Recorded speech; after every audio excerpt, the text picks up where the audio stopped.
దేశంలో 20 రాష్ట్రాలు అమలు చేస్తున్న పరిస్థితి. అది తమిళనాడు కావచ్చు, ఢిల్లీ తరహా రాష్ట్రాలు ప్రైవేట్ పాఠశాలలో 25% సీట్లను పేద విద్యార్థులకు ఉచితంగా కేటాయిస్తున్న పరిస్థితి ఏర్పడుతుంది.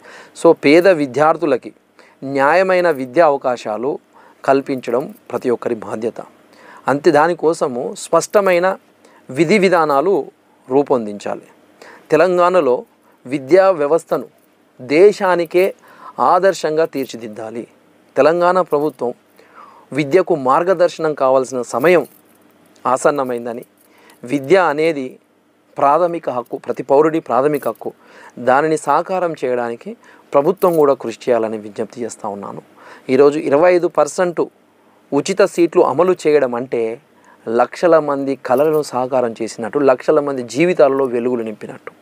ఒక్కో సీటు అంటే ఒక్కో కుటుంబం భవిష్యత్తు ఆధారపడి ఉంటుంది. తెలంగాణను